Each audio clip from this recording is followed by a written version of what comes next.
I managed those the best I could with the gifts that I had, which are my mind, right, and my friends, and the words that I thought.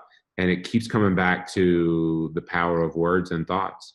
There was nothing I could ultimately do about the chemo brain. There was time I felt foggy, man.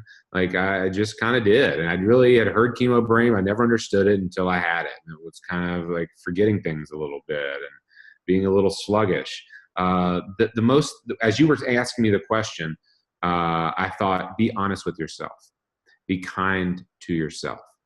And what I mean is, if you feel that way, own it, talk about it with your friends.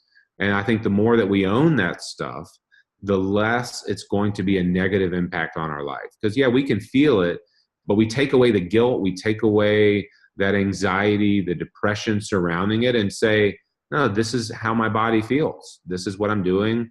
I know I'm doing this because I'm becoming healthier, and whatever that affirmation is for you. But to me, it's own it. Talk about it with your tribe. I use the word tribe. That's what I tried to say earlier. But like your friends and family, like your close confidants, whether that's 1 or 100, be honest with them about it. For me, my honesty was in the form of a blog that I used to manage the news of my health and keep everybody updated. That turned into this very impactful tool. But through that, I was just real. Like I just was super honest about what I was feeling. And, it helped me. I'll also say that I learned something about managing other people's anxiety about my stuff, which helped me.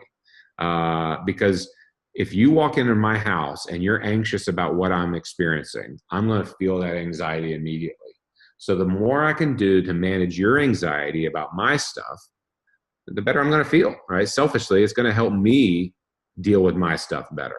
And so the way I managed that was communicating openly, but also choosing my words carefully, right? So that when people would talk to me about what do you have? And the way I started talking about cancer, and even people go to my blog and read it, it's like, first things first, let me tell you, I'm going to live a really long and healthy life. My doctors tell me I'm going to live well into my 90s. Second of all, I want to tell you that they found out that it is cancer, that it is brain cancer. Third, I'm going to live a really long and healthy life. Fourth, I'm about to start therapy, and I'm going to do this and this and this and this. So right out the gate, I was managing their anxiety about my stuff, because if I didn't, I was going to feel their anxiety about my stuff. To that point, when my friends would want to like inject their opinion because they're a doctor or their doctor friend said this or this, I would say, hey, I love you. Thank you. Thank your friend. I don't need to hear any of that. And I don't want to have this conversation because I'm seeing these doctors at Vanderbilt and I trust them fully. And thank you. And please tell your friend, thank you for me.